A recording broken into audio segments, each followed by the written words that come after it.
Welcome in to an episode of the Wolverine.com Recruiting Podcast. I'm your host, EJ Holland. It's been a little while since we've done a straight-up recruiting podcast without the YouTube video shows and stuff. It's been pretty hectic for me. The last several months, we've actually had some staff changes. So we hired Tim Verghese to be our full-time recruiting writer, kind of assistant to me. He abruptly left to take the lead job at our Texas A&M On3 site. We've since brought on Marshall Levinson, who will serve as a recruiting contributor, and Trevor Ritchie, who's actually producing this podcast as more of a jack-of-all-trades role. You'll hear more about them later on. I'm sorry it's taken me so long to do this, but we're going to put a bow on the 2022 recruiting class. It's almost the spring game. It's already basically about to be April. I'm recording this on March 31st. So I wanted to make sure to do my yearly podcast, just kind of running down the 2022 class, my thoughts on them, how I met some of these guys, some interesting stories on them. So hope you guys enjoy. Again, apologies for it coming so late. Usually do this right after signing day, where after the February signing day. Now we have two signing days, which the February one doesn't really matter, so I should start doing these after December. But yeah, I just am going to run down the class. We'll go lowest ranked to highest ranked. And really quick, I know I said I wasn't going to talk too much about the staff changes, but the way we are doing recruiting content at the Wolverine is definitely changing. We'll have more exciting news about that soon. We are going to bring back the Wolverine.com podcast on a weekly basis moving forward. We'll still have our YouTube shows, so if you're not subscribed to our YouTube shows, go ahead and head over to YouTube, go to the Wolverine page, subscribe. It's completely free. You can subscribe to the Wolverine.com right now for $1 on the On3 platform. That gets you an entire year for premium information over at the Wolverine.com. We're going to be doing some really cool guest podcasts. We're going to be taking part in Twitter Spaces. We have a lot of neat ideas. We're going to have a live show on YouTube, so a lot of great ideas coming together. We just needed time to kind of put everything together. So really excited about that. But let's go ahead and dive into it. And I'm going to use the On3 Consensus rating. And so we'll start off with Alessandro Lorenzetti. And this is an interesting one because he's unranked on the On3 Consensus. But actually, he is ranked. He is a 3-star offensive tackle from Loomis Chafe, a prep school in Connecticut. So he is ranked. But since he attends a prep school, On3, when they built his database profile, and On3, I'm sure you guys have kind of noticed, we're still going through some, I guess, moving adjustments. It's still a little bit of a housewarming party here. There's still technical difficulties. So when they originally built Alessandro Lorenzetti's profile, they put him in as a prep school prospect. And so for whatever reason, like, his stars are there, but they're hidden. So either way, he's a 3-star offensive tackle out of Loomis Chafe. And Lorenzetti, to be completely honest, is the biggest mystery of the entire class. And like, we used to have like just kind of like a joke in our group text where it was like, this is the ghost of the class. Like, nobody's ever seen this kid. And Lorenzetti's story to being a Michigan commit is actually really interesting. So this is a kid who's 6'6", 275 pounds, projects as either a right tackle or could slide inside as an interior offensive lineman. But his story is interesting because he actually played in Canada for the first few years of his high school career, missed his entire junior season due to COVID. And so as a senior, he hardly played as well. He had an injury. I tried to go out to see him in Boston. I want to say in Connecticut's, where his school is actually is a little further from Boston. So he had a couple games in Massachusetts that I was trying to get to.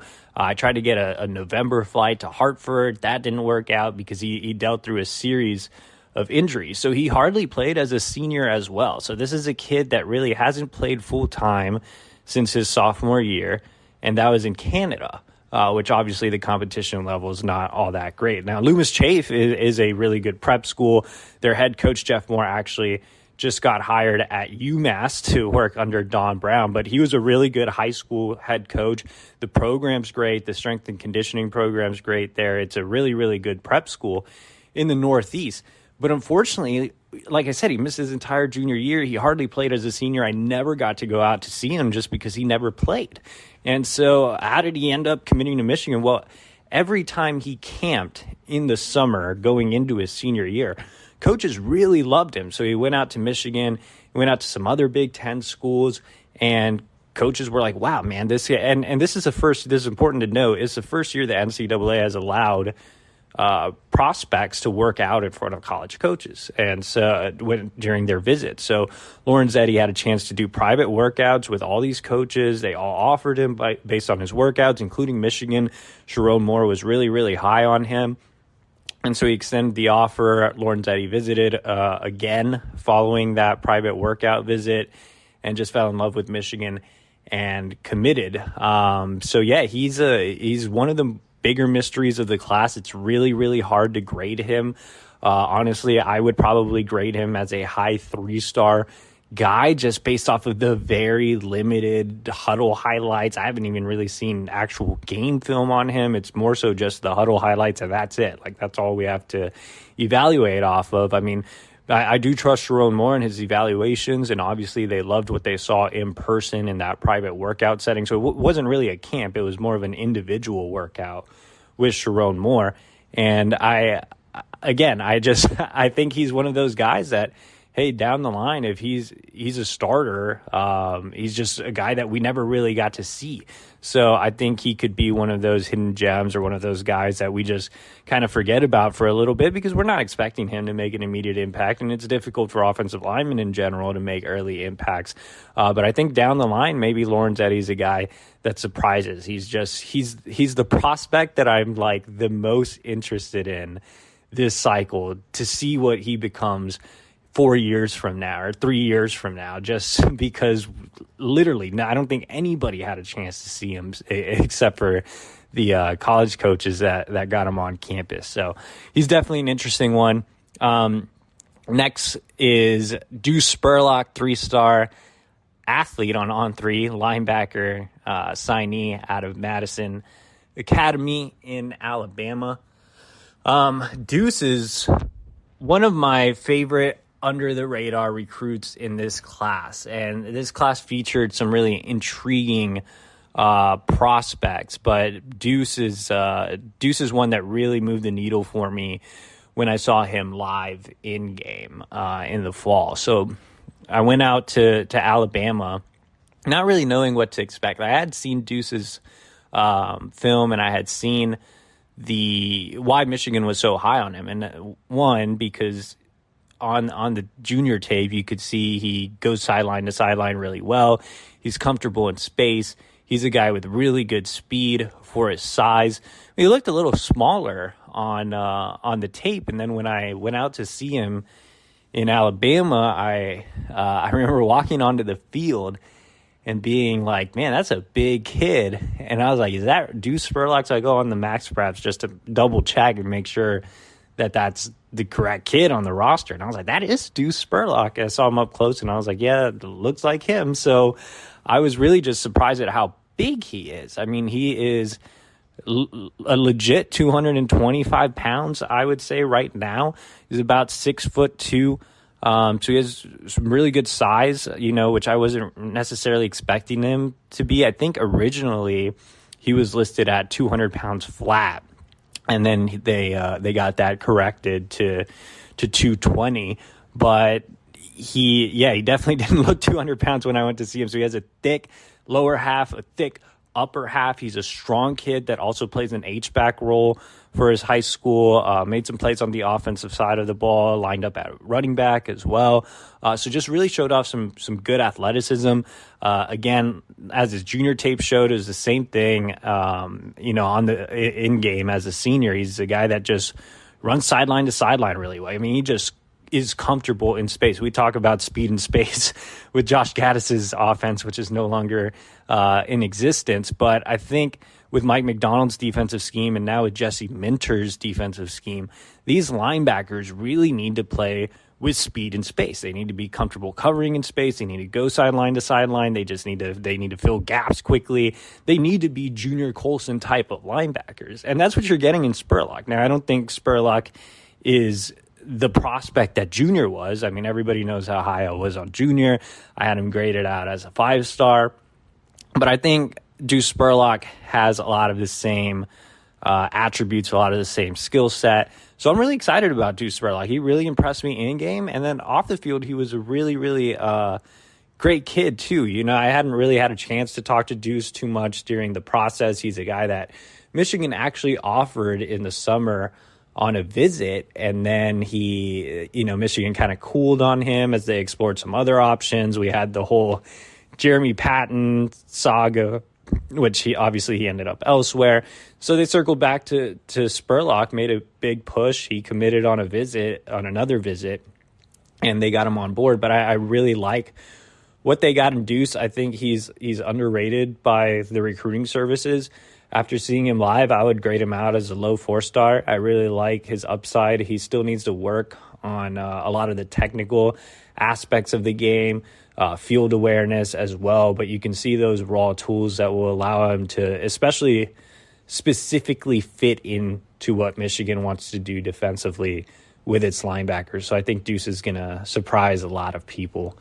The next, really quick, I went on a tangent, but before I move on from Deuce, so like I was saying, I had a chance to meet him for the first time when I was out there for that game. And after the game, I was about to get an interview with Deuce, and this little kid ran onto the field and gave Deuce a penny.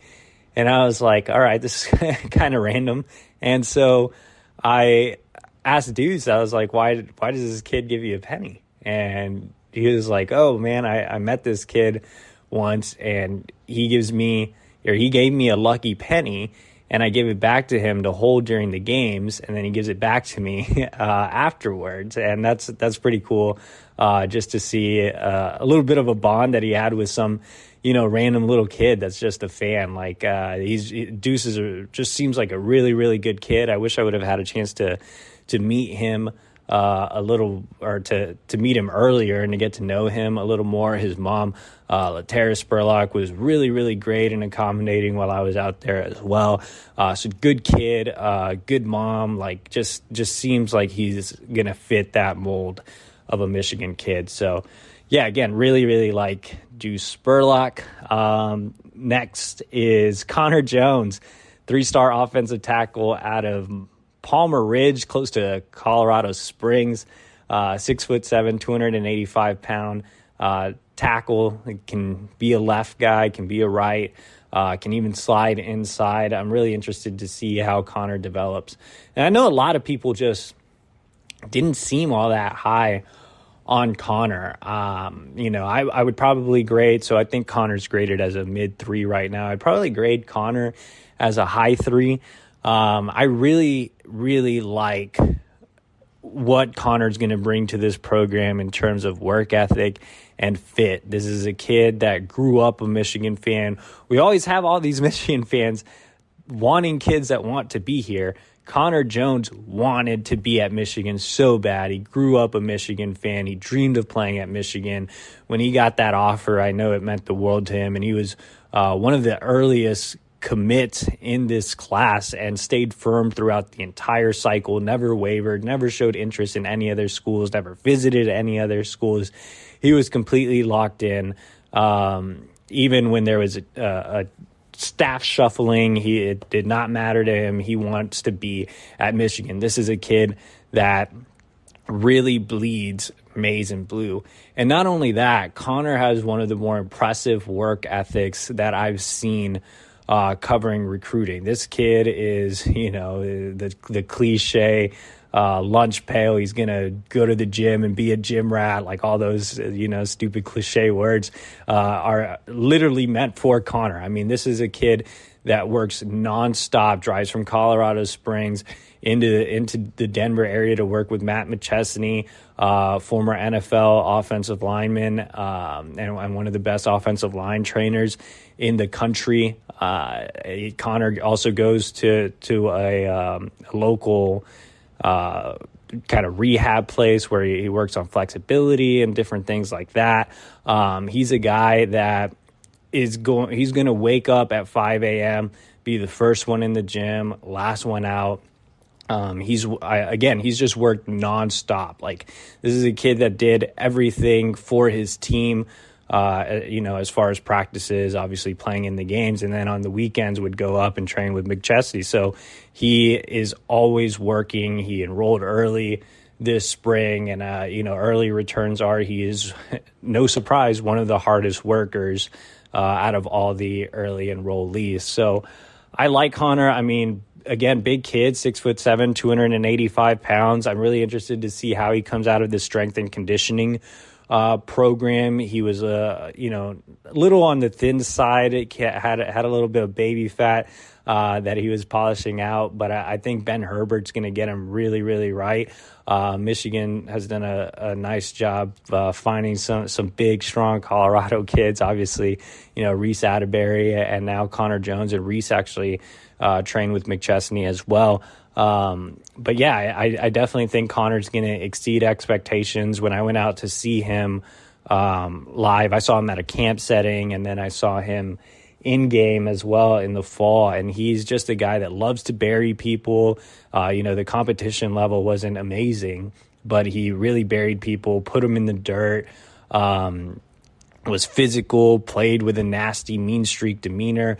Didn't get to see him do a lot of pass sets since Palmer Ridge ran a really more run heavy type of scheme, but he was a guy that just, you want to, the first step when I look at offensive linemen is how much do they just love to block and love to punish people. And you could tell that Connor obviously wanted to get a pancake on every play. So I like Connor. I do not agree with the majority here. I do think that Connor's going to be a productive player at Michigan. I've been a Connor supporter since he committed. I really like him. Gonna miss covering him. His dad, Travis Jones, is terrific as well, and does a lot of great things for local athletes around the state of Colorado. So really, really excited to see what Connor does in Ann Arbor. All right, so next up is CJ Stokes, 3-star running back out of the Hammond School in South Carolina. So CJ Stokes is one of the guys that I wasn't as high on in this class. But the thing about CJ Stokes, if you saw his signing day speech, and even when I went out to see him, live, unfortunately, I didn't get to see him do anything. His practice was canceled due to a heat advisory, so I did not get a full live evaluation of CJ, and perhaps my opinion would have been higher on CJ had I gotten a live evaluation. But the thing about CJ is he's out to prove people wrong. You can see that in his signing day speech.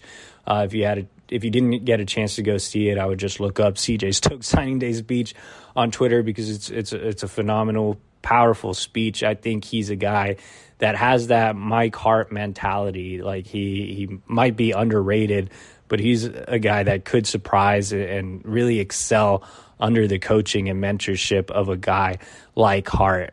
He's a little bit on the shorter side, right at about 5'10", but really thick build at about 190, might be already up to 200. I mean, he has a really strong upper half, a really filled out lower half. So he has that kind of Mike Hart build as well, I guess. But on top of that, I do think CJ's a guy that is just going to, again, like we mentioned about Connor, he's a guy that's going to go in there and work harder than anybody else. And I think he can be a contributor in the running back room. Like, you look at it right now, and you see the running back room as it stands, and you have Donovan, who's going to be a stud. You have Blake, who already is a stud. And then after that, you kind of have some question marks. So there's room for CJ to surprise people and prove people like me wrong. So why aren't I high on CJ? Well, one, his competition is not very good, so it's hard to really get a true gauge of him on film. That's why I would have really liked to see him live. But I think he does a lot of things well. I just don't think he's great in a lot of areas. So he checks the boxes as, I think he's one of those just solid 3-star guys. Like, he checks boxes, but he's not really great in any one area or any two areas. He's a guy that, his vision's fine, not great. His speed is good, but not great. I believe he clocked in like a 4.45 though, but on tape it seems like he has more long speed. He's a guy that does run well between the tackles. He does like to put his shoulder down and run over people, but I think he still needs to work on some of his balance as well. So there are just things that, it make him a really good running back take. But I think I don't think he's obviously a great running back take, but I do think he's a guy that Mike Hart will get the most out of. And CJ's just an impressive kid too. Like I said, not only is he out to prove people wrong, he's a kid that was really respectful, and even though I didn't have the highest opinion of him, and those kind of interviews can sometimes be awkward, he was a really great kid, really respectful. So I even though my evaluation of CJ wasn't great, I do think I am rooting for him to prove me wrong. I really would like to see CJ excel at Michigan. Moving on, we have, Damani Dent, 3-star safety out of Jacksonville, Terry Parker. Damani Dent, man, I went out to Pylon, Panama City Beach in February of last year to evaluate Shamar James, who was a top 300 linebacker that Michigan was after, and a few other kids in that tournament. And I remember, it was the early window, and the cool thing about these 7-on-7 tournaments is there's games going all day long. Like, they start at 11 and they end at 7 p.m. So, a lot of reporters will go and they'll just watch the targets of the schools they cover. But I really just enjoy being out there and finding kids and watching football. I love to do it, right? That's why I'm on the road all the time. So there was a window where there were no Michigan targets playing, and I kind of just sat in the middle of the field. So the way 7-on-7 works is, or the way Club 7-on-7 works is they have the 100-yard field, obviously, and then they cut it in half. So there's a game going on one side of the field, and then there's a game going on the other side of the field. So I sat down in the middle of the field and just watched kind of both games, kept an eye out, just see if anybody caught my attention. And I was sitting there, and I was watching this kid, and he played corner, he played safety, he played receiver, and I was like, man, I don't know who this kid is, but he's definitely interesting. I watched him more and more, and I was like, this kid's actually really good. And so I took some photos of him and kind of just stored them away. I went up to Damani and was just like, hey, man, what's your name? And, he was like, Damani Dent. And he had this kind of certain swagger about him. And I wish we could, or I'm going to try to get Damani Dent on one of our Q&As just so you guys can hear the way he talks. It's just, he has kind of that Florida slang, and he just has this really cool demeanor about him. But went up to him, and he said Damani Dent, and I was like, you have any offers? And he was like, no offers. And I was like, man, what's your size right now? And he's just like 6 foot, 180 pounds. And I was like, you got a good size, man. You're playing really well. I think you end up being a good safety. And so I jotted his name down, and I usually, after I do these 7-on-7 7-on-7s, I do observations, or I put together a little top performers team, and I threw him on there even though he had no offers. I was just like, hey, this Damani Dent kid was really good, can turn into something, right? And little did I know he was going to end up signing with the school I cover. So that was just a really cool kind of experience, just seeing Damani when he was just a nobody on the recruiting trail to, covering him as an actual Michigan signee. And so I just from loving recruiting and just loving watching football and just kind of sitting there and randomly stumbling upon Damani Dent, I thought that was cool. That was one of my favorite moments of the cycle. And anyway, so after I wrote about him as a top performer, it was cool because the following day I followed him on Twitter, and he picked up an offer from Troy. and that was his first offer. And then I didn't really hear from him again until he popped up in the summer, and I guess he camped at Oregon. They really liked him. They extended an offer, and then Michigan obviously jumped in the mix as well. Shortly after that, they got him on campus. They really impressed him. Ron Bellamy did a great job in that recruitment, as did George Hilo. And I liked Damani Dent. He's really, really raw. That's why it took him a little while to blow up on the trail. And even when I saw him and was impressed with him in 7-on-7, I was more impressed with him because he was playing a little bit of everything. He was long. He had a good build. He just had, like I said, a certain type of swagger, demeanor that I really liked. Made good plays on the ball as a safety and as a corner at an interception. Made plays as a wide receiver. So I just liked his I liked his athleticism, his athletic profile in general, his skill set. But I was like, man, this kid he doesn't really know what he's doing, but he looks really good. And so I think that's the thing with Damani is everything's there for him to excel. With him, it's just going to really be about development, getting him, obviously great coaching, which Michigan has, getting him in the strength and conditioning program, getting him in the film room, just sitting down with him, capitalizing on the natural instincts that he has and the raw athletic talent that he has. But, that him being so raw has me a little cautious on his grade. Like, I haven't graded out as a high 3-star. But this is a kid that could play, pretty early and surprise a lot of people. With him, it's really all about just development and learning different things and thinking at a high level, playing at a high level. So I like Damani Dent's upside a ton. Really, really big fan of Damani Dent. Was glad to meet him early on in the process. So, really, really excited about Damani Dent. Moving on, we've got 3-star edge / linebacker Micah Pollard out of Jacksonville, Bartram Trail. And like Lorenzetti, Pollard is a little bit of a mystery to me. Not as much as Lorenzetti. Pollard actually got on the field quite a bit. Bartram Trail is a really, really good program in Jacksonville. But I never had a chance to go out and see him. And, with CJ Stokes, even though I didn't get to see him live, at least I got out there and got to size him up, got to meet him and everything. With Micah Pollard, I just never got to. I said, and I felt bad because I really wanted to see Damani Dent live too.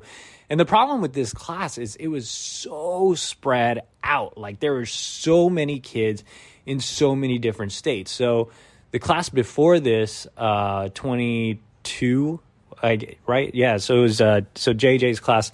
I went out and I saw every single kid live, and that's my goal every cycle. And with this cycle, it just was impossible to do that with kids spread out. Lorenzetti having that injury, and then Micah Pollard's was so stupid because I wanted to see Pollard and Dent at the same time in Jacksonville, but I had a trip scheduled to Jacksonville, and then I canceled it.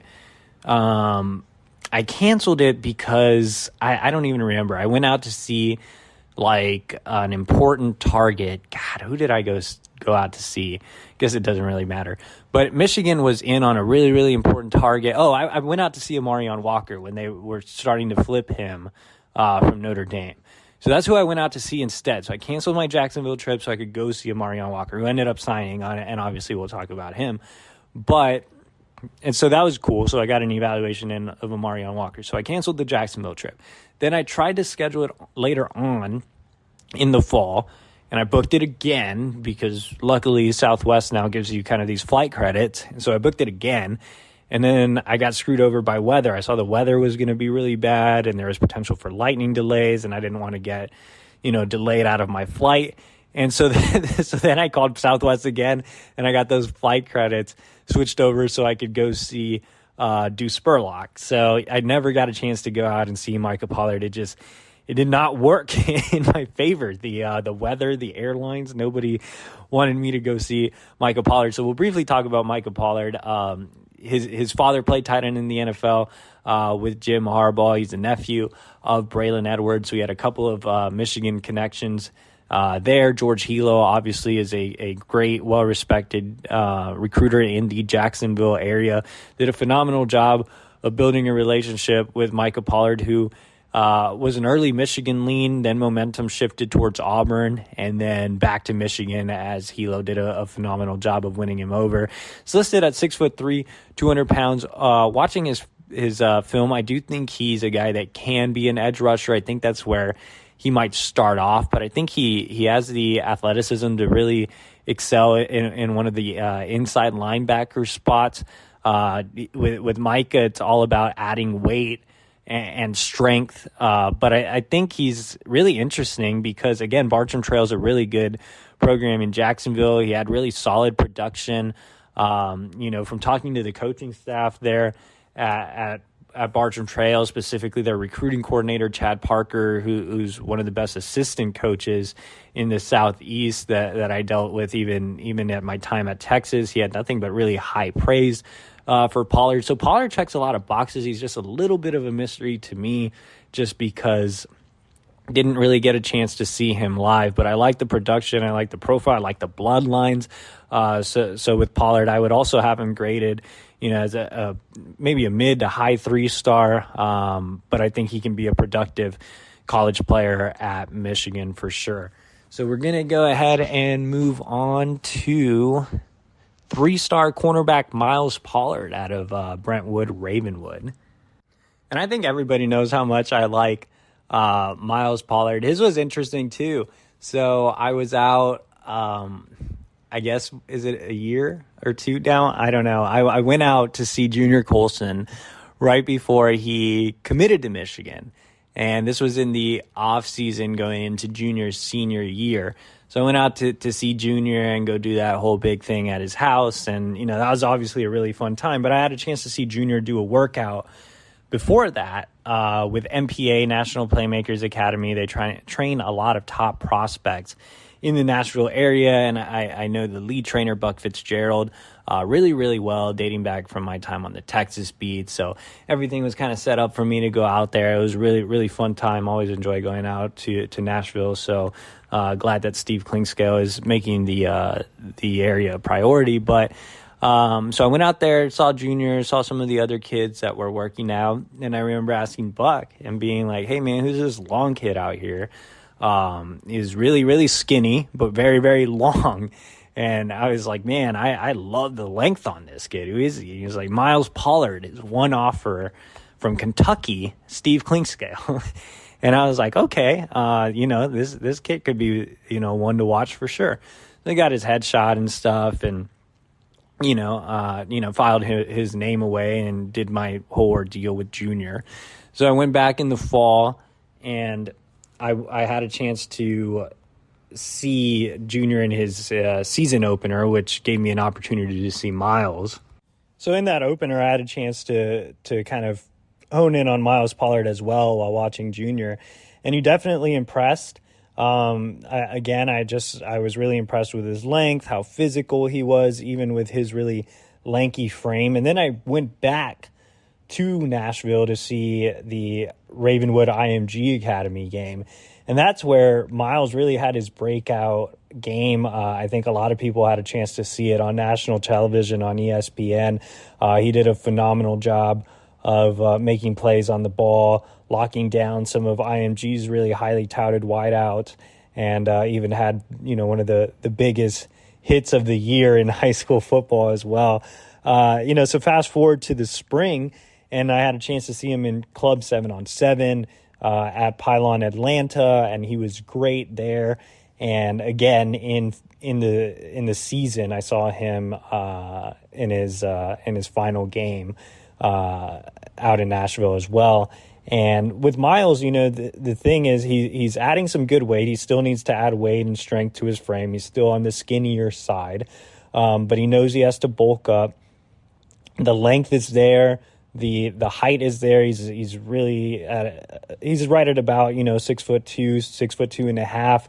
So height, length is there. Physicality is there.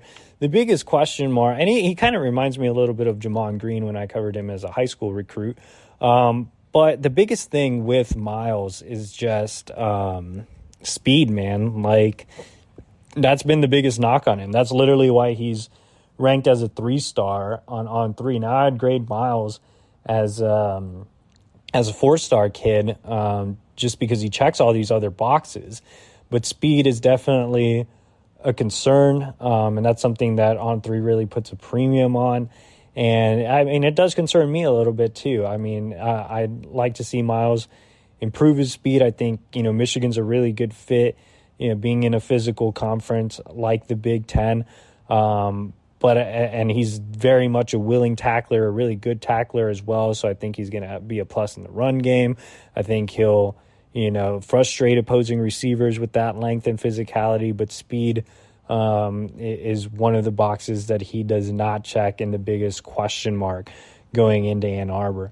But outside of that, Miles is just a really good kid, has that kind of, country twang, really quiet kid that really just likes to, work hard and prove people wrong on the field.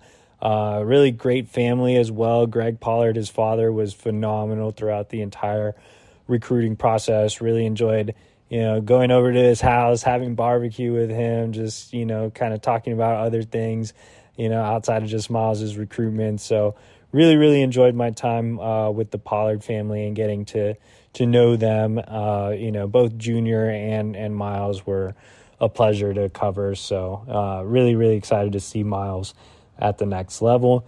The next recruit is Jaden Denegal, 3-star quarterback out of Apple Valley, California. Jaden rated as a high 3-star on the consensus. I'm a little lower on Denegal. I had a chance to, my evaluations kind of changed a little bit. And here's kind of an explanation of my evaluations on Denegal. So I went out to see Denegal after Michigan decided to take his commitment. So remember, Denegal wasn't really on the radar. Michigan was really focused in on Nate Johnson, who ended up committing to Utah.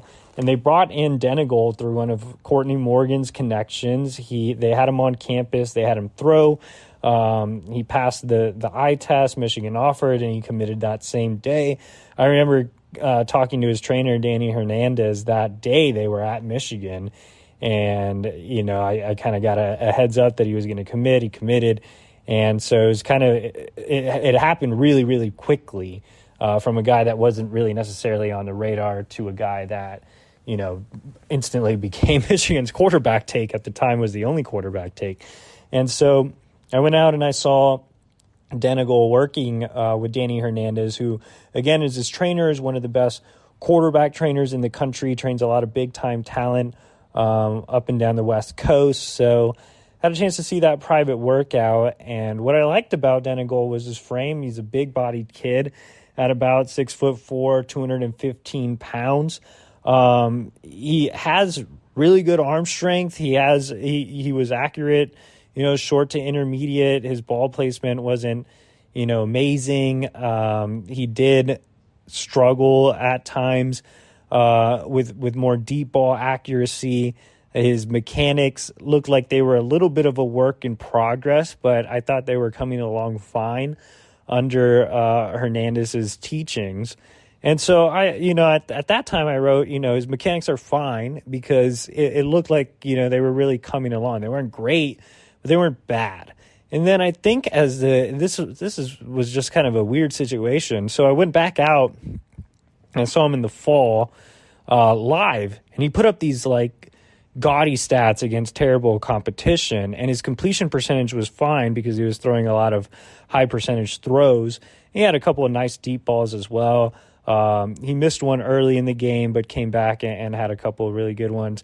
And he was kind of a tank to bring down when he ran the football, but his mechanics were just bad. And I was like, man, this kid has really regressed from a mechanics standpoint, going from his offseason work with Hernandez to his to going into and I think it was deep fall. It was October because it was kind of cold out in California.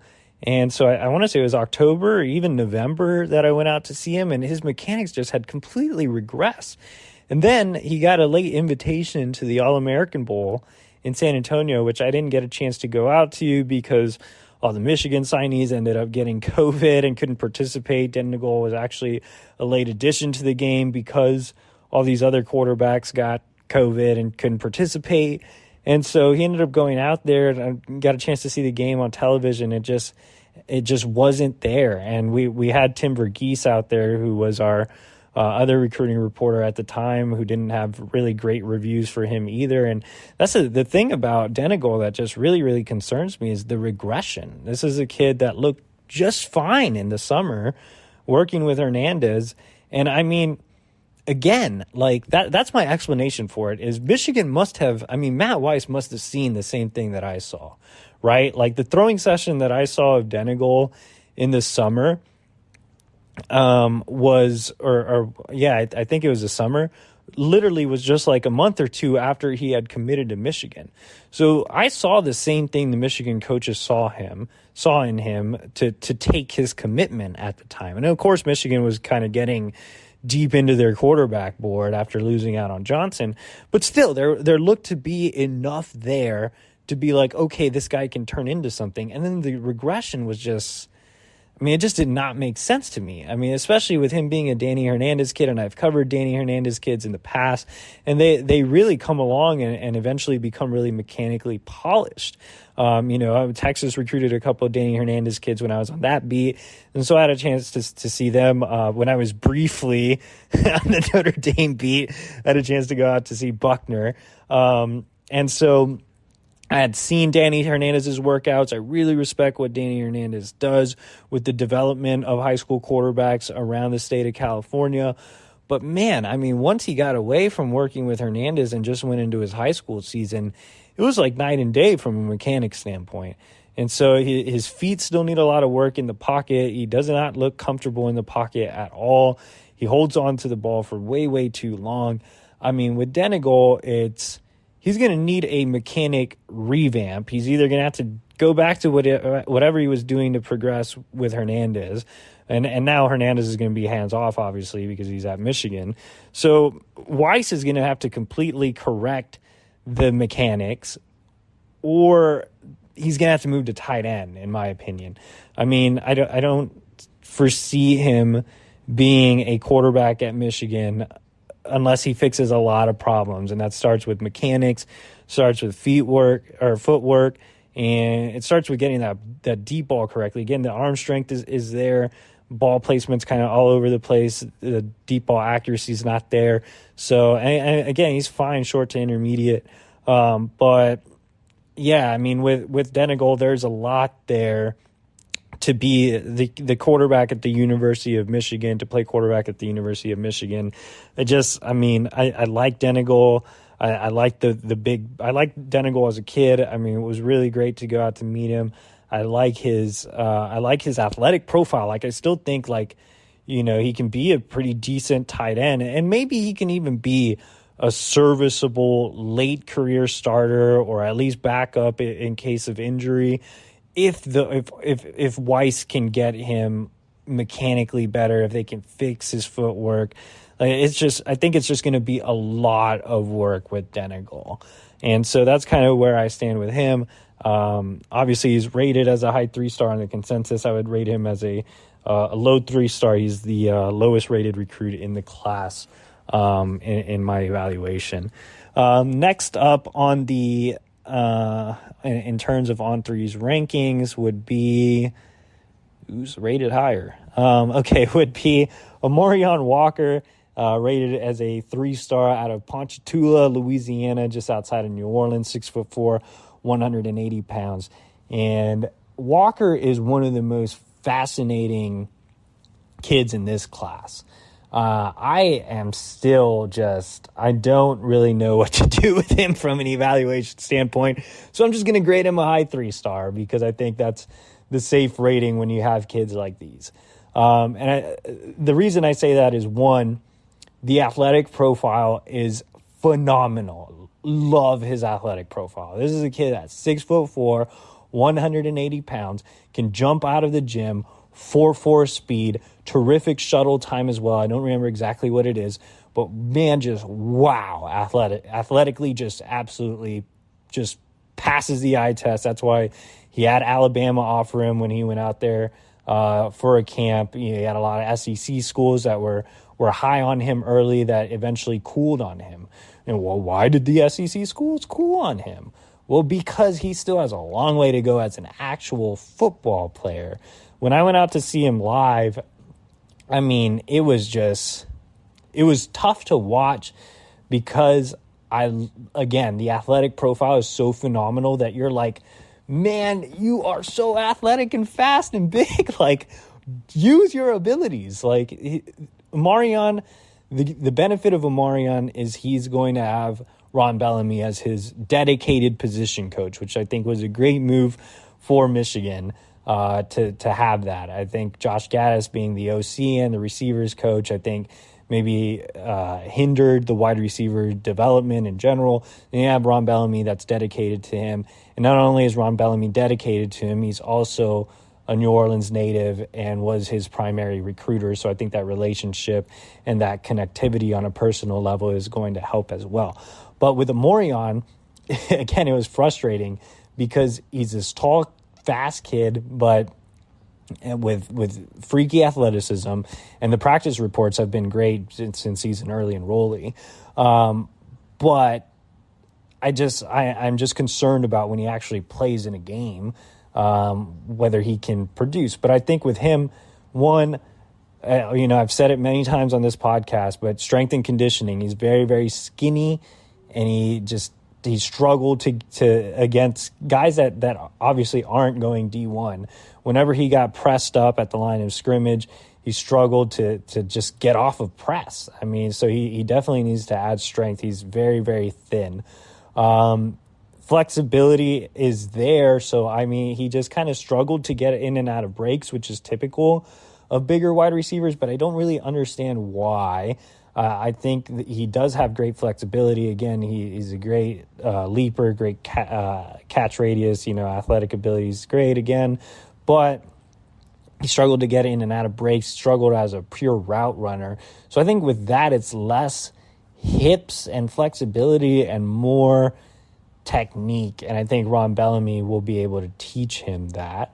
So there was that, and then he just had a really lackadaisical attitude. Like, he just wasn't really aggressive, and so that concerns me if he were to flip to defense, because he actually he got a couple of series in at cornerback, and it was there where I was like, oh man, look, he looks really, really good as a corner. I really like him as a corner, but he wasn't really much of a willing tackler either. So the aggression was lacking as well. He did have a really big state title game later in the year, so that was really good to see. With Walker, I don't know what to do with him, because if you can get his ceiling, it's insane. So his ceiling is terrific. Like, this is a kid that could be a multi-year starter, a big-time playmaker at Michigan, just an absolutely phenomenal collegiate career, high NFL draft pick type.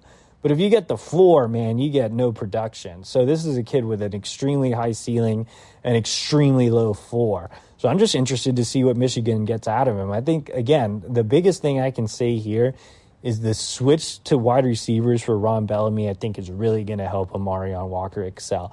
So I don't know if I would bank on the highest of high ceilings, just even though I'm a betting man. I don't know if I would be willing to take that gamble, but I would be willing to bet on a ceiling, on him potentially getting towards that ceiling, just because of Bellamy and because it's hard to find guys that are 6'4", 180 pounds that can run 4.40s and also have great shuttle times. So with Omarion, he's just, again, really, really fascinating. He's a Louisiana kid, so he kind of brings that Southern flair as well, that Southern speed. So I'm interested in Omarion Walker. Like, that's one of the kids where I'm just like, boom or bust, but I'd love to see the boom. Next up on the list is Marlin Klein.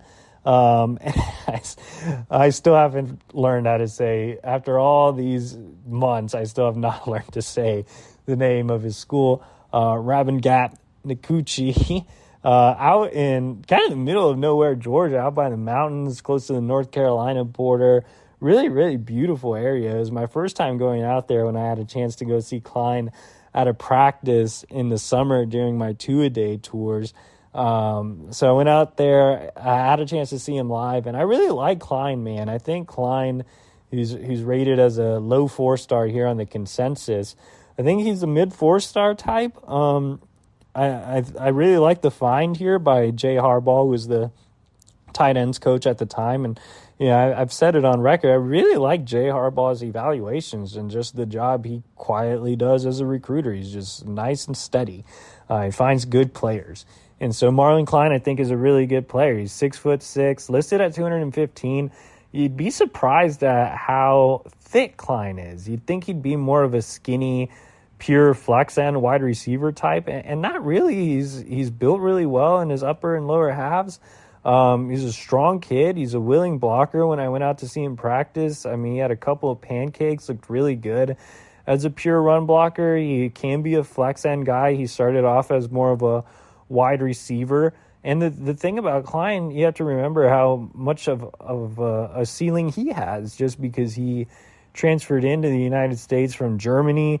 He played football in Germany, but he's still fairly new to the game, so he's still learning the intricacies of it. Again, was more of a wide receiver. He's had to learn to be an inline guy, but I think he can do it, and he did do it at the high school level. He didn't have a super productive senior season, but I think he's a guy that, again, just is going to be a really, really good tight end at Michigan. Really good kid, loving and taking advantage of the opportunity to play football in the United States, and was an early commit to Michigan, actually committed in September of 2020, and he had some legit offers and interests. He did visit a couple other schools, but stayed the course and remained fully locked in with the Wolverines. So I like Marlin, love spending my time out there in Georgia. So I think he's going to be a really good player for Michigan. Moving on, we have Alex Orji out of Garland, Saxe. Alex Orji, man. So I met Alex Orji when he was a kid. When I was on the Texas beat, I actually covered his brother, Alston Orji, who was a really highly touted linebacker with an offer from Texas. Spurned Texas and some other big offers and landed at Vanderbilt. Really, really high academic kid. And Alex is in the same mold. So his other older brother, Anthony, who I covered to a lesser extent, the middle brother, also ended up going to Vanderbilt. Alex wanted to be different, didn't want to go in the same path as his two older brothers, but he still really valued education. Both of his parents are immigrants from Africa, and they've done a tremendous job of excelling in the United States. They're both highly educated, highly working professionals in the Dallas area. Willie and Miriam are great people, some of the best people you'll ever meet. The Orji family is tremendous.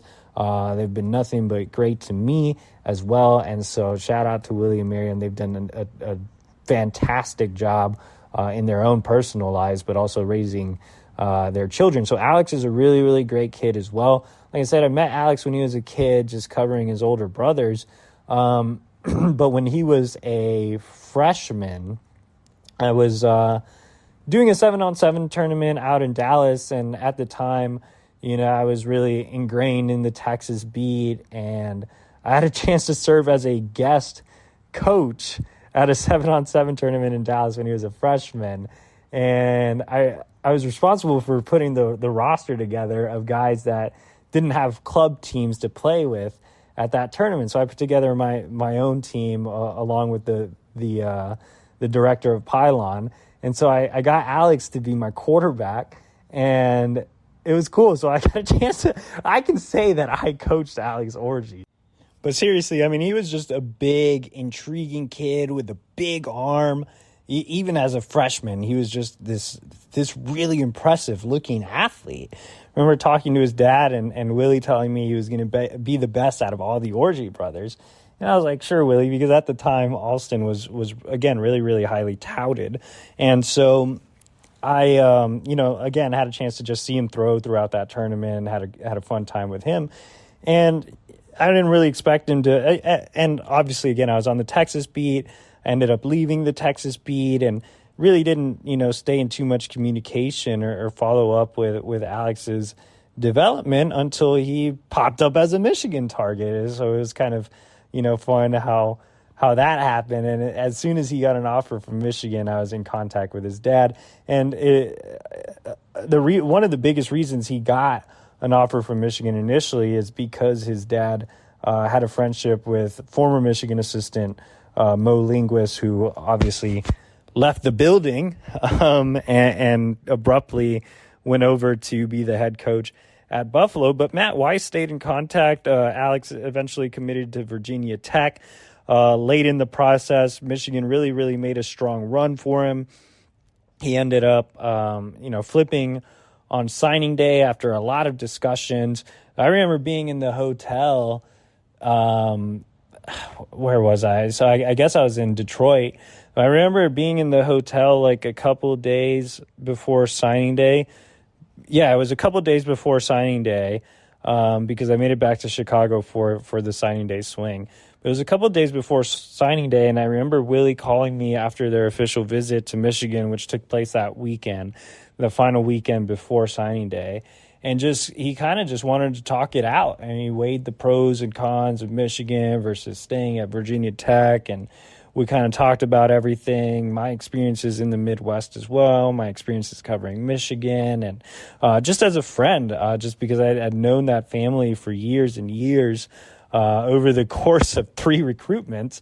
So that was really cool just to kind of just talk to him and their feelings. And at the end of the day, the academic opportunities, we talk about academics and them not being as important for a lot of recruits. For the Orji family, academics mean everything. And so I think at the end of the day, that was really the deciding factor. As well as I thought Weiss did a good job here late. Jim Harbaugh's experience, being an NFL quarterback, having coached in the NFL, getting the most out of guys like Alex Smith and Colin Kaepernick, I think appealed to Alex as well. And they told him he's going to have a fair shot to play quarterback. And I think of the two, of Denegal and Orji, I think that Orji has a better shot to stick at quarterback. With Orji, again, he's a big kid even as a freshman, but now he's huge. I mean, this kid looks like a warrior. I mean, he's 6'3", 230 pounds, or 6'4". I mean, it's really hard to gauge his height. He's just so massive. He looks like an action figure. But he has a strong arm, really high football IQ, willingness to really, really work and adjust his mechanics and his craft. He can run the hell out of the football. I mean, he's a powerful runner. So kind of in the mold of what Matt Weiss initially wanted when he was recruiting Nate Johnson, who was the fastest quarterback in America, and Alex not being that fast, but definitely being more of a powerful runner. Really, he rushed for like close to 1,000 yards, maybe even more, as a senior in high school. So I really, really love Alex's athletic ability. I think worst case, Alex transitions and is a great linebacker. I think Alex is hard to grade as a pure quarterback. I think he's a high 3-star. As an athlete, I think he's a high 4-star. So with Alex, I think it was a great steal on signing day. I think, again, worst case scenario, he turns into a great linebacker. But I do think he's a guy that could maybe move the needle in the quarterback room as well. So really, really happy that Alex ended up at Michigan, and that I finally got an Orji brother to end up at the school that I cover. So really excited to follow Alex moving forward. Next on the list would be Mason Graham. He is rated as a low 4-star, just outside the top 300 on the On3 Consensus, out of Southern California powerhouse Servite. Had a chance to go out and see Mason live when Servite played Mater Dei in a huge game out in Southern California, battle of the two of the better schools in the Trinity League, arguably the best high school league in all of the United States. And so with Mason, look, I am a big fan of Mason Graham. I mean, this is a kid that's about 6'3", 295 pounds, will easily play at over 300. And, biggest knock on Mason is his lack of length. He's not super athletic. And so the NFL projection isn't there. I don't give a shit about the NFL, to be completely honest. Hopefully Trevor slaps one of those explicit tags on this podcast. But I really don't care, man. Like, who gives a crap about that? I mean, he is going to be a very productive college football player at Michigan, and that's all Michigan fans should really, really be concerned about. I mean, who cares about the NFL? We're talking about this kid playing at the University of Michigan, and I think he's going to be an extremely productive 3 technique under Mike Elston. Early practice reports have been great surrounding Mason Graham. He has a tremendous motor. He's powerful, uses his hands really well, can rush the passer as a 3 tech, can stuff the run as a 3 tech. I mean, he checks all the other boxes. A big, strong, productive kid with a really high motor, nonstop motor. Went both ways at Servite in the Trinity League. That's unheard of. I mean, if you guys aren't familiar with high school football in America, the Trinity League is stacked, top to bottom. St. John Bosco, Mater Dei, Servite, just all these big name programs out in Southern California. And Mason Graham went both ways, offensive line, defensive line, was the Los Angeles Times Defensive Player of the Year. I mean, just you can't get any more productive at the high school level as a defensive lineman than Mason Graham. He's going to be a great player at Michigan, was an early enrollee. Again, I think Mason Graham's underrated. I think he's a top 300 kid for sure. I don't care about his NFL production. I care about his college production. And again, I think he's going to be a great college player. Like I said, I had a chance to go out and see him live. And I mean, to me, Mason Graham's great. All right, let's go ahead and move on to the next recruit. And that would be Cody Jones, 4-star cornerback, safety nickel out of Germantown, Tennessee, in the Memphis area. I had a chance to see Cody Jones quite a bit. Actually didn't see him in game, which is crazy, but I saw him like 5 times. Saw him in 7-on-7 and saw him at Michigan Satellite Camp in Memphis as well. So saw him in a couple different settings. With Cody Jones, man, Cody is just really good in all areas. I think his ranking's perfect. He's ranked as the number 273 overall prospect in the country by the consensus, so just inside the top 300. So Cody, he's just really good at everything. I mean, this is a guy that can play corner. He has adequate speed, adequate ball instincts, adequate athleticism, guy that had a lot of experience playing running back. I think he's going to be a really good nickel at the next level, can also play deep safety. Like I said, can play corner. You can put him kind of anywhere in the secondary. He isn't special at anything, but he's really, really good at everything. And he's not just average at everything. Like I said with CJ Stokes, he checks boxes, but he's not great. He's good. I think Cody Jones is really good at everything. He's just not great at anything. But I really like him as inside the top 300. I think he'll be a multi-year starter at Michigan. I think you can maybe see him get on the field early as a potential nickel guy. But I think you can just do a lot with Cody Jones. I just like his versatility. I like everything he does. He had a really good senior year as well. Also had a really good senior year as a running back. So really, excited about Cody and his potential at Michigan. Had a fun time with Cody throughout the recruiting process. Was sad I didn't go back out to see him in the fall, especially with his parents really being great people. Keith Jones, Tangi Jones, did a phenomenal job with Cody. So yeah, great time covering Cody. Just really, really solid, good football player. Next up on the list is 4-star Gooding, Idaho tight end Colston Loveland. We talked about Jay Harbaugh earlier. Jay Harbaugh going out to Idaho and finding a guy in Colston Loveland. And he is a guy. I love Colston Loveland. I think he's going to be a phenomenal tight. I think he's going to be the next great tight end at Michigan. I really do. Loved when I went out to see him live. This is a kid that was playing out in the middle of absolutely nowhere. I flew out to Boise, and I drove like an hour and a half to who knows where. And then finding the stadium was absolutely crazy. I had to drive through all these back road farmlands, and I finally found the stadium. And I go up to the gate, and I had checked with Loveland's coach, Coach Anderson, who's phenomenal, does a great job out at Gooding. So I checked with Coach Anderson, and I was like, can you put me on the media list? And he was like, yeah, I'll get you, make sure you're in the stadium. So he calls me like pregame, like calling a media guy pregame, to make sure I'm getting into the stadium. And I'm like, yeah, I see this like old guy guarding the stadium gate. I'll try to go through here. And so I went up to this old guy by the stadium gate, and I was like, hey man, I'm here to cover the game. I cover the University of Michigan, Colston Loveland's committed. And he was like, I don't care, just go on in. We don't get any media here. And I was like, all right, cool.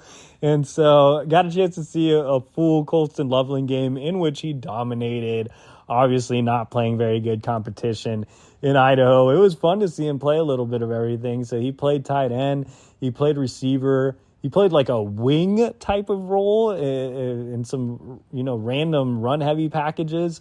Played straight up running back. Played outside linebacker. Some D end. So he was great. He did everything. He had a monster win in a Gooding, or a monster performance in a Gooding win. The thing with Colston is, again, he's not playing very good competition. But I just, seeing this guy live, just seeing him move around and seeing his build, he is built so well. He has a muscular build at 6'5", 230 pounds, can easily play at 250, comfortable as an inline blocker, great as just a pure outside flex end or just an outside receiver in general. But just seeing him move around, seeing how well he's built, seeing how comfortable he is. To be 6'5", 230 pounds, to have that flexibility to get in and out of breaks in a hurry, to play running back the way he did. He just checked a lot of boxes for me. I don't care if he was playing children. Just the way he was, looking around. Just the way he was moving around at that size, some of the things he did were really, really special from an athletic standpoint. I think Jay Harbaugh did a great job going out to Idaho and finding Loveland. And while I was at that game, it was a little awkward because I was on the sideline with Arizona State and Auburn, and both schools were still pushing for him at the time. And Loveland just, stayed fully committed to Michigan, never wavered, and just fits the mold of a Michigan kid. I didn't get to know him that well. I had a few phone conversations with him, obviously spent time with him while I was out in Idaho, but just seems like a really, really good fit for Michigan. I remember talking to his high school coach, again, Coach Anderson, who does a great job, and Coach Anderson said, I asked him about an interesting story about Colston, and he told me that Colston won the high school's kindness award, which I thought was interesting that they even have a kindness award. But I thought it was really cool. He's a kid that does a lot for his community in terms of community service, does a lot for his high school, goes and speaks to elementary students, just a really, really great kid. I think he's going to be awesome under Jim Harbaugh at Michigan. Moving on to the next kid. How is Kenneth Grant rated this low? What in the world, On3 Consensus? Kenneth Grant, man, arguably my favorite kid outside of Will and Tyler. But I man, it's tough to pick my favorite. I love Kenneth Grant, man. I really do. 6'5", 350 pounds. Merrillville, Indiana, Broadway Street, the monster on Broadway. I love Kenny G, man. He's one of my favorite kids that I've ever met. He's one of my favorite kids in the class. And he's a monster, man. I really love what Kenneth brings to the field. So the way I met Kenneth was interesting too. Michigan offered Kenneth when he wasn't really highly rated. And at the time, it was Sean Nua who extended an early offer. And I said this before Sean Nua bolted to USC. This was the best recruiting job that Sean Nua did at his time at Michigan. He identified Grant fairly early, stayed in consistent contact, and earned his commitment. But again, he wasn't very highly touted when Nua initially offered him. So I drove to Pylon, Indianapolis to go see Will and Cody Jones and several other, Michigan targets that were participating in that tournament. And I messaged Kenneth Grant and I was like, hey man, I know you have a Michigan offer. Merrillville's on the way back into Chicago. And honestly, Merrillville is actually really, really close to me. It's only about a 50-minute drive. So that's why I went out and saw him so much and got a chance to just really know him really well. I'll probably go out and see Kenneth and give my goodbyes before he graduates here in the next couple months. But I was like, hey, man, you mind if I just stop by, get some pictures of you at the high school stadium? And his mom brought him over for some photos, and I was just really impressed. I wasn't, at the time, he was one of those like profiles on. I guess we were still at Rivals at the time, so he was one of those profiles that just had nothing on it, like no profile photo, no ranking, no anything. Like, I mean, he was listed as being a big kid, but really didn't know what to expect. And so when he pops out of this little sedan, and he's just huge. He legit is 6'5", 350, but he carries the 350 pounds as well as you can carry 350 pounds. Like, he's not a sloppy guy. Like, he's really well built. So he's a great kid as well. I mean, Ken is one of the nicest kids you'll ever meet. He should get his own kindness award. And talking to his head coach, Brad Seitz, who was also phenomenal throughout the entire recruiting process. But Brad told me, this is a kid that's just kind of the face of the school. He goes out and everybody knows who Kenneth is because he's massive. But he runs the concession stands at basketball games.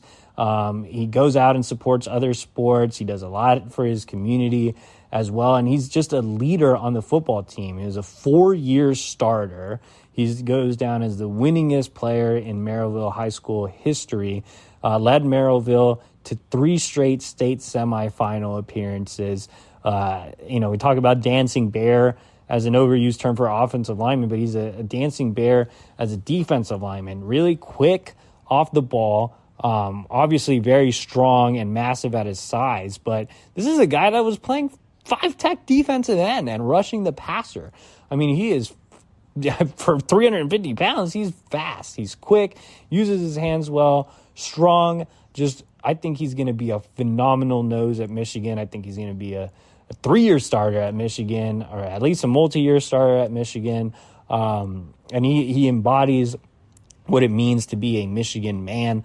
I wrote an entire feature on him for the Wolverine Magazine Recruiting Edition. If you haven't had a chance to go get it, make sure to go order a copy of the Wolverine Recruiting Edition and read the story on Kenneth Grant, because he is a great kid. He's a great football player. I am really going to miss covering Kenneth. So man, he's great. I love Kenneth. 262 in the country. He's rated low, man. I have him graded as a high 4-star prospect. I think Michigan's getting a phenomenal football player. Next up is, let's see. Sorry about that. It's Jimmy Rolder, 4-star Chicago linebacker out of Marist, the hottest recruit in the country at the time of his commitment to Michigan. Jimmy was a complete unknown, and it's funny because Marist is right down the highway from me, and I had been to Marist on a couple of occasions. When I first moved to Chicago, I went out to Marist to see Pat Coogan, who eventually ended up at Notre Dame, but Michigan had offered him. And then went back out to see Carnell Tate, who's obviously a big-time receiver in this class, and was at Marist before he transferred to IMG Academy.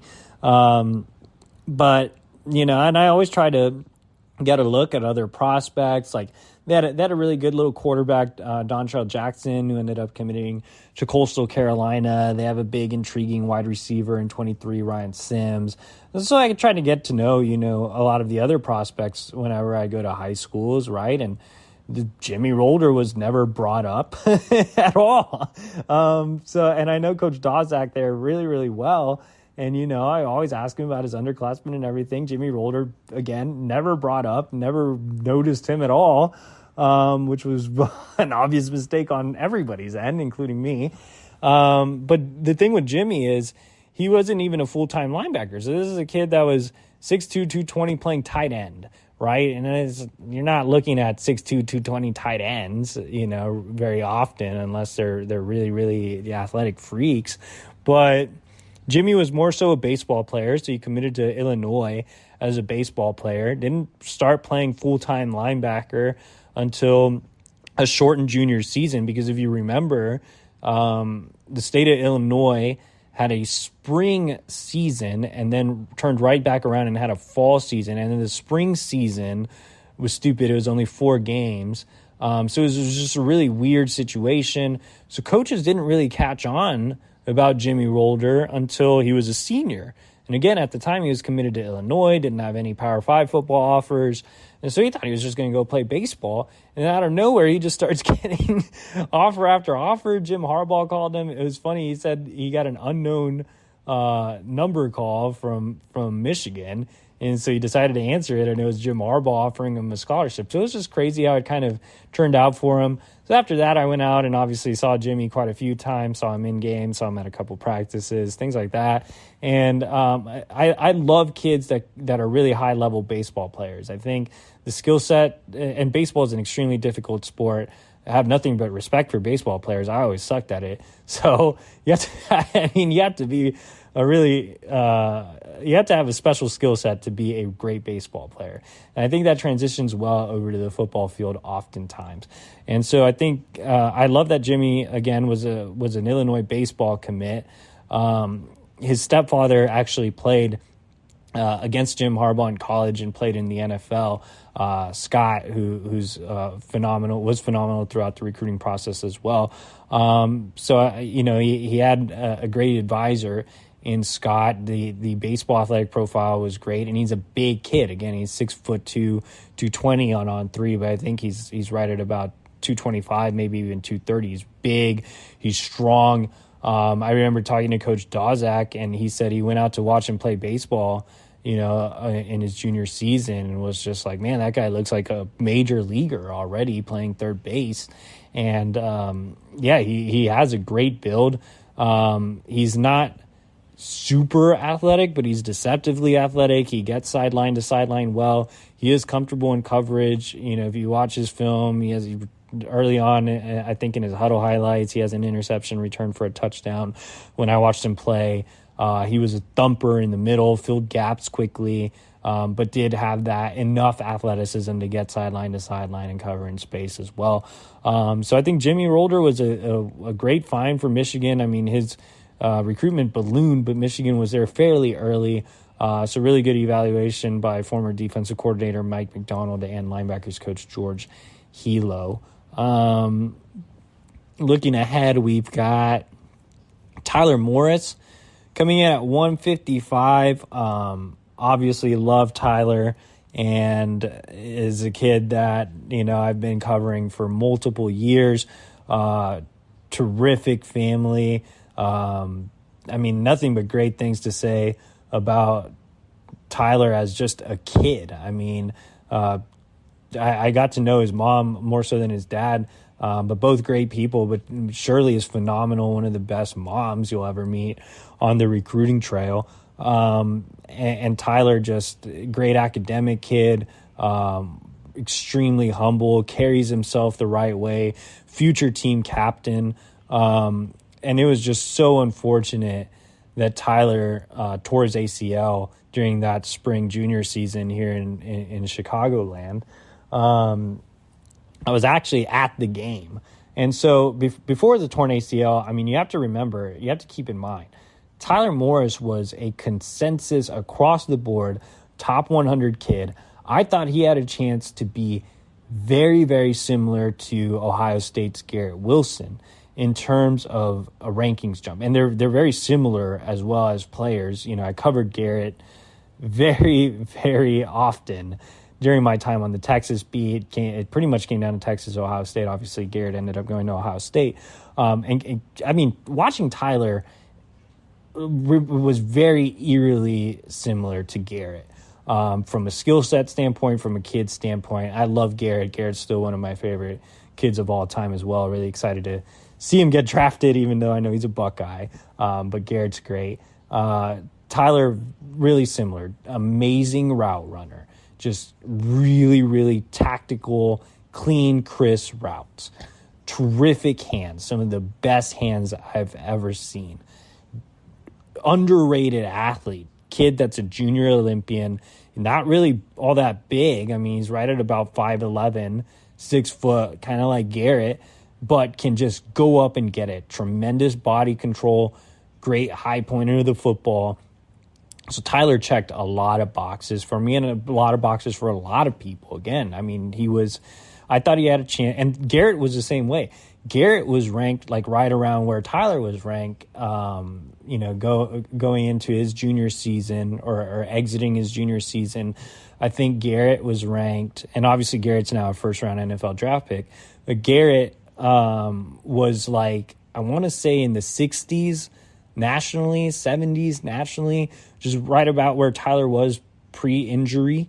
And Garrett shot up.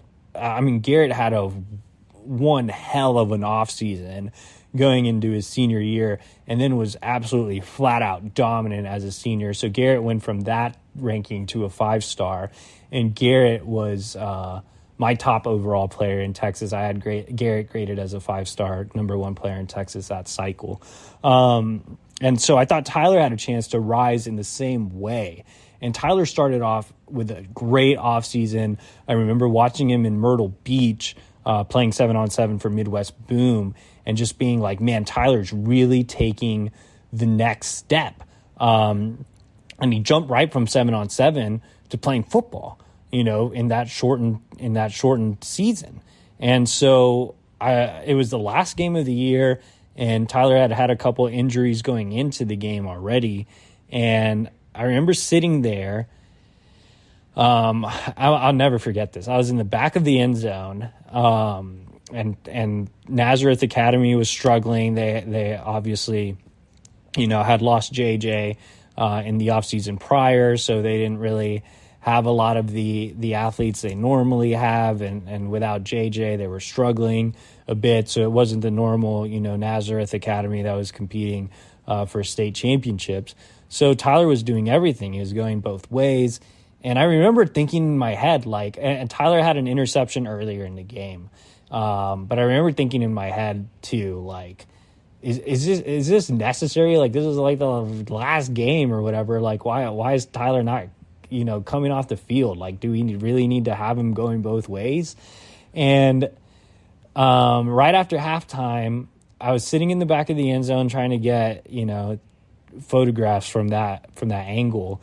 And Tyler goes up to make another interception, which he does. So he goes up, makes a great interception play on the ball, and he comes down, and the ball rolls out of his hand, and, I mean, it just goes dead silent. And at that point, I assumed the worst, and I know Tyler assumed the worst too, because, it took him a while to get assisted off the field. And then I walked down their sideline, about 10 minutes later, just to kind of, and with Tyler, I had been covering him for so long. We had a personal relationship with him and his family. I remember walking right by him, and I looked at him, and he just gave me like a really, really sad look. And I'll never forget seeing Tyler on that training table and just being like, man, it's not good. And so obviously he ended up tearing his ACL. And, the great thing about Tyler is, look, I have no doubt that Tyler is going to come back stronger than ever. Like, I mean, he has that type of attitude. He's a relentless worker as well. I did an entire story on his rehab, which you can go and find over at the Wolverine. And I mean, the moment, I know Tyler was obviously devastated. I mean, who wouldn't be, tearing their ACL? But the way he handled it as a teenager, bouncing back from that, and immediately getting to work on rehab and being ahead of schedule on rehab and going to physical therapy and getting constant work with his speed trainer. Like, his parents even bought him a jugs machine so he could keep catching the football in the backyard. Like, this is a kid that lives and breathes football. Again, just tremendous work ethic, tremendous kid. And I think he's going to bounce back and surprise a lot of people. Like I said, people forget how highly rated he was pre-injury. But I went out to one of his rehab sessions, and he was doing, a great job of rehabbing and putting in that work. And, yeah, like I said, before the injury, I mean, he was very much Garrett Wilson-esque. Had a great chemistry with J.J. McCarthy. The two were teammates at Nazareth, as most of you guys know. So I think Tyler's going to be it's going to obviously take him time to recover. But if he does fully recover, which I expect him to, he's going to be a great addition to the Michigan wide receiver room. So, I hope Tyler really does make that recovery. And let's see, next guy on the list is number 146 overall prospect in the country, consensus 4-star, Zeke Berry out of Northern California powerhouse De La Salle. I love me some Zeke Berry. I think Zeke's even underrated at this ranking. I would have Zeke rated as a top 100 player. The All-American Bowl MVP, or not MVP, didn't get to play in it because of COVID, but Defensive Player of the Year by the All-American Bowl, was phenomenal for De La Salle despite having some injuries throughout his senior season. This is a kid that I have been extremely high on since the very beginning. When Michigan offered Zeke, I was really excited about him. I had a chance to see him live in 7-on-7 before he was a Michigan target, and I was really impressed with him. Flew out to California twice. The first time I went out to see him, the first in-game time that I went out to see him, he actually was injured and didn't get to see too much of him. But the second time I went out there was a playoff game against Folsom, and he had a really great game, both at wide receiver. I think he caught a touchdown, had several tackles on defense, and also threw for a touchdown. And he can pass. Yes. So Zeke Berry, a compact build at about 5'11", 6 foot, 185 pounds, really strong upper half, thick lower half. Kind of looks a little bit like a running back. I think he can play safety, he can play corner, he can play nickel. I think you put him in the Dax Hill role and just let him go. He's really athletic. The thing that stands out right away when you watch Zeke Berry play live is closing speed. I mean, this is a guy that's just a missile launcher. I think he's going to really excel in that Dax Hill role personally. If I were to place him somewhere, that's where I would have him. And it's just a great pull out of Northern California for Michigan. I think Zeke also fits that Michigan man mold. Great kid, high academic student.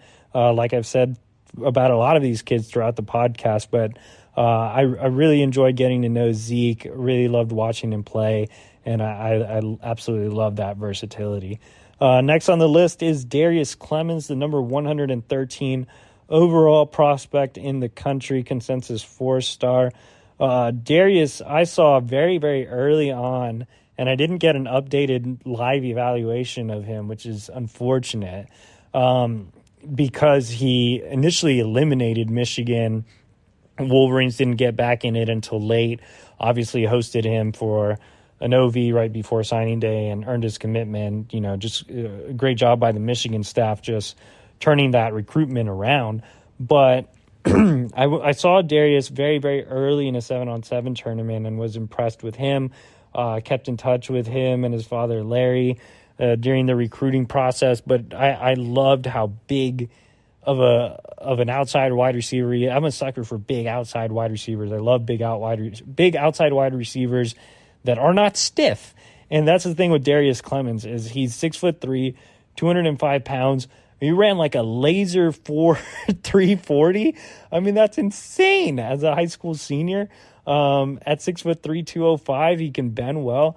Gets in and out of breaks really well. I mean, he's flexible. There's a lot to love about Darius Clemens. He's already being called a freak in Ann Arbor as an early enrollee. Again, I wish I would have been able to see him.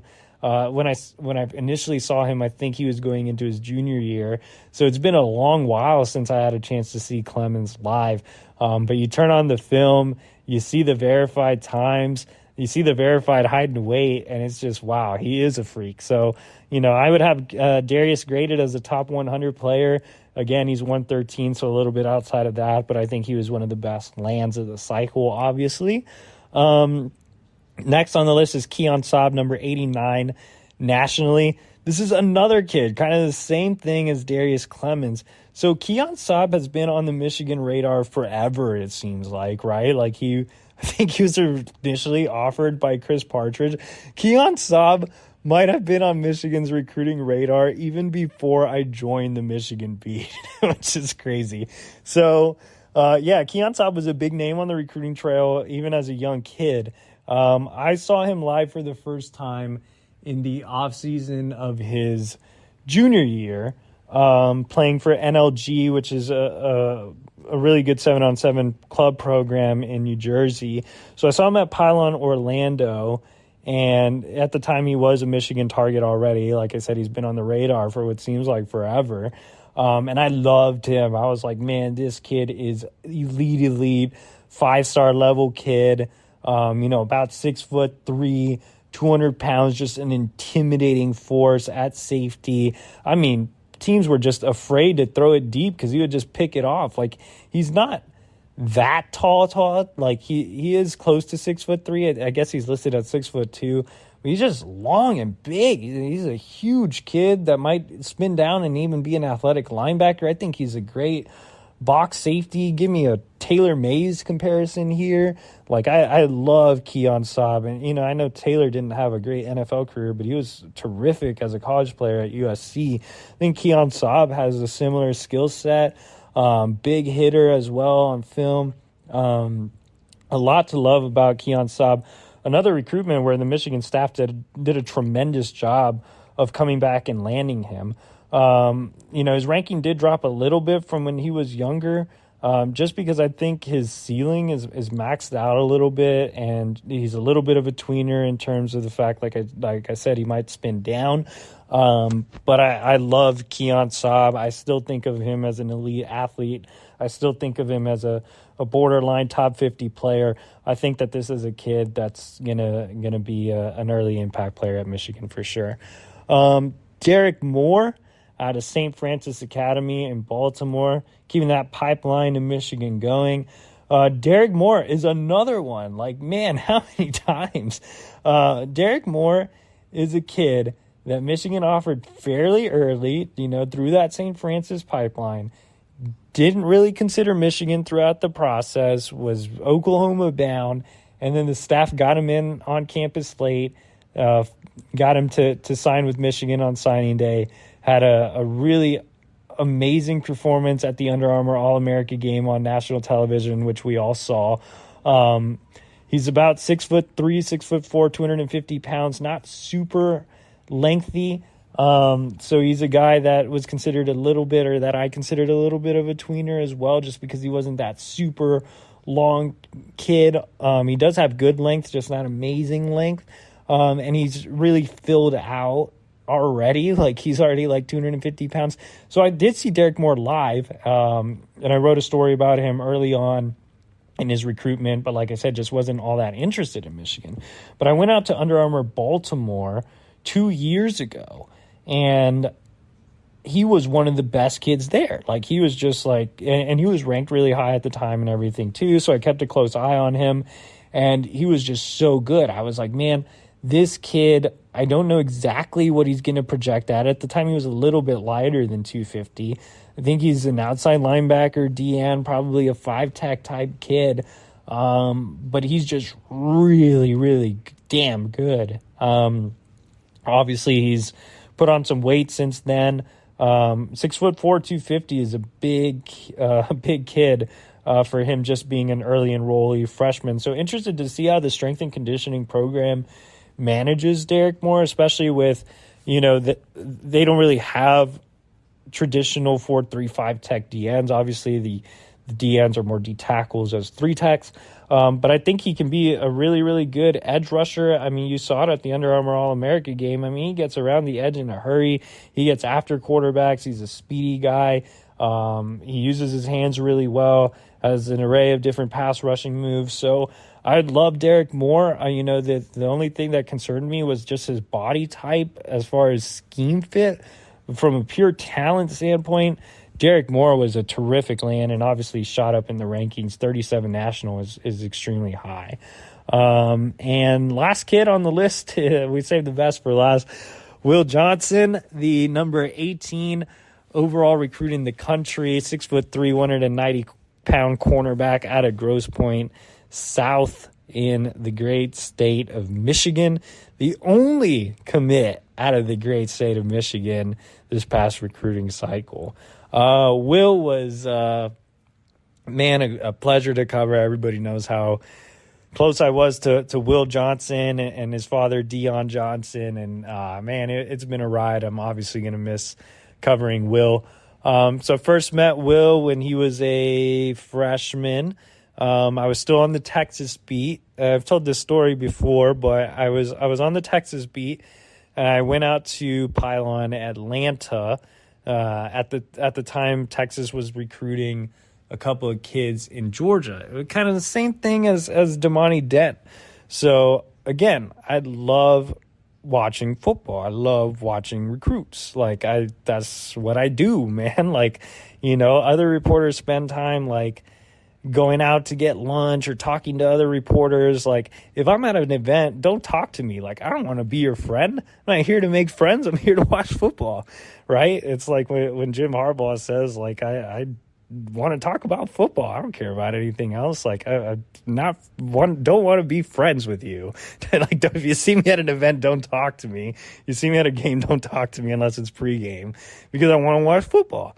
And so I was there, and I was looking at this team, and I was like, who is this team? They have these big kids, and they were loud and had 3 boom boxes going, and I was like, where's this team from? Max X and Sound Mind Sound Body.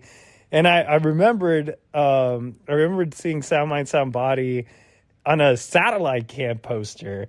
So I guess back in the day, it was funny because when I was on the Texas beat, I actually went to a couple of Jim Harbaugh satellite camps, but I remember that Sound Mind Sound Body had a satellite camp in Texas, but it didn't really connect at the time. I was like, who's this Max X team, Sound Mind Sound Body? So I went over to one of their coaches. I was like, hey man, where are y'all from? And he told me, we're from Detroit, Michigan. And he was like, we got these, really big time underclassmen, Malik Carr and Makari Page and, several other kids. Obviously, Makari ended up at Michigan. But I was like, all right, I'll watch you guys for sure. So, I sat there, I watched their game, and I really liked Makari at the time. I also tweeted out Makari at that point too. I was like, oh, this Makari Page kid's pretty good. I was like, the best player on this team is this little corner, or not little, but this big, young-looking corner over here. And I remember going up to this kid and being like, hey, man, what's your name? And he was like, William Johnson. And I was like, all right, William Johnson. So I tweeted out, and I watched him more, and I was like, this little kid's really impressive, man. William Johnson. I tweeted out this kid, William Johnson's really impressive, going to be a top recruit nationally when it's all said and done. And of course, little William Johnson became Will Johnson, a 5-star prospect. And so, yeah, I kept in touch with him a little bit, not too much. But when I first moved over to the Michigan beat, he was one of the first guys I hit up, and I hit up his dad, and his dad at the time had messaged me way back and was just like, "Thanks for your coverage of Will out in Atlanta." And it's just funny how things work out sometimes on the recruiting trail. And so when I first moved out to Chicago, I went out and I met with Will and Dion and saw a workout. And then just from there, like, I just got really, really close to Will and Dion. Great people. Will's a great kid. And I think he's a phenomenal football player. I mean, just talking about him as a pure football player, the size says it all. He's 6'3", 190 pounds, which is legit. He's a big, physical, imposing corner. He's going to comfortably play at above 200 at Michigan. When I saw him as a junior in game on multiple occasions, just absolutely locked down his side of the field at corner. I mean, teams wouldn't even throw to him at all. They had to move him to safety as a senior because teams refused to throw to his half of the field. Saw him in 7-on-7 in the off seasons, obviously really, really physical kid that just is always around the football.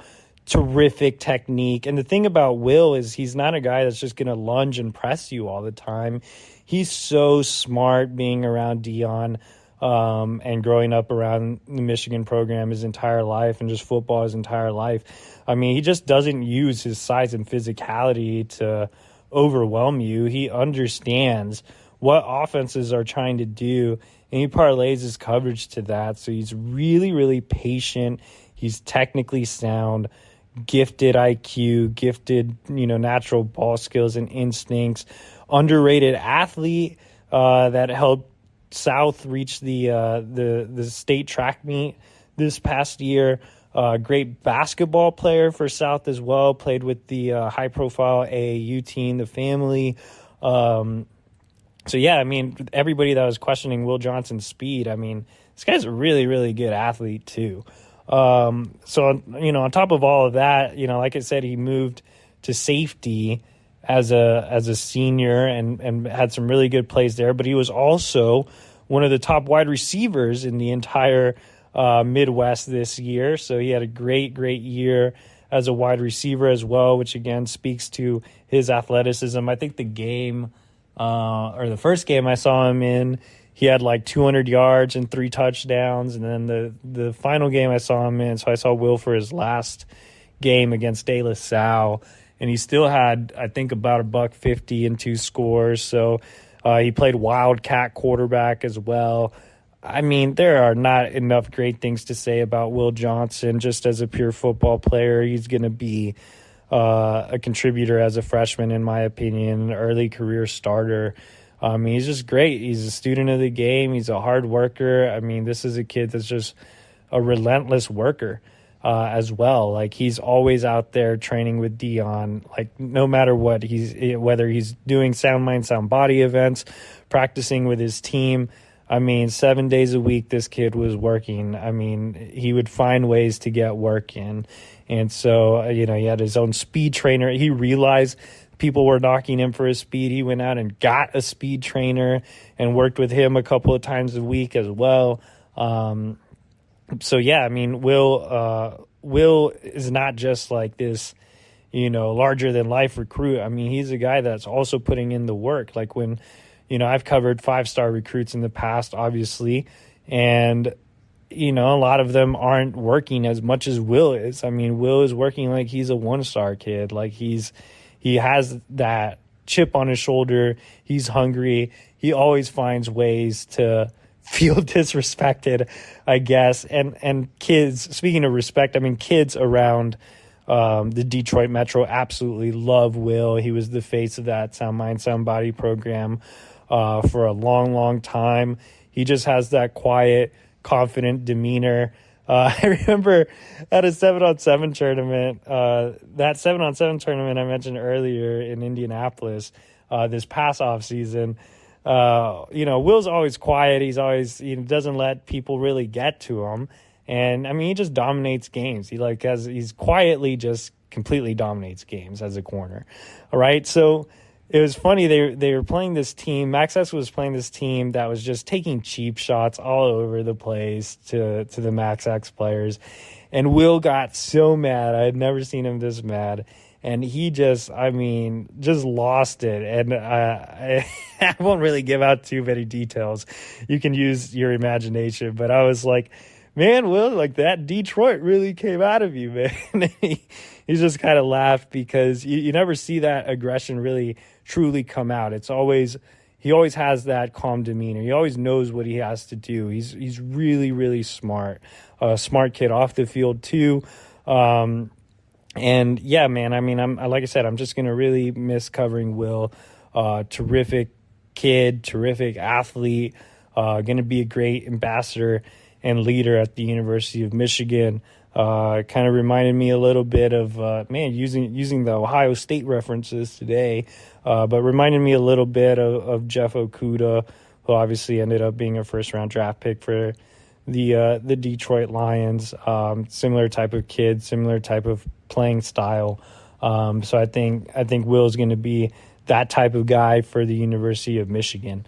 I love everything about Will and his family and his background, and he was the face of the class. So yeah, I mean, we've gone to almost 2 hours here talking about the entire 2022 class, but just really quick bonus. Andrew Gentry obviously signed with Michigan, coming off of his I think he's wrapping up his mission trip right now. But if you didn't go read my Andrew Gentry story, please do. I did an entire feature on him for the Wolverine and our Wolverine Recruiting Edition for our print magazine. But very quickly on Andrew Gentry, it was a great time out in Salt Lake City. I actually got to go to his mission trip, spent 48 hours with him, even went door to door with him, knocking on people's doors to spread his word. And it was really cool, man. I mean, getting to go out to Salt Lake City, spending time with Andrew Gentry in that type of setting. I mean, he cares so much about his faith and what he's doing, to the point where he took those 2 years. I mean, I covered an LDS kid at Texas that just, didn't do his mission and just enrolled at Texas. Like, it was important for Andrew to do his mission. So he's really committed. He's disciplined. Great kid. And, I'm not religious myself. So going out there and being a part of that community and seeing what they do was really an eye-opening experience for me personally.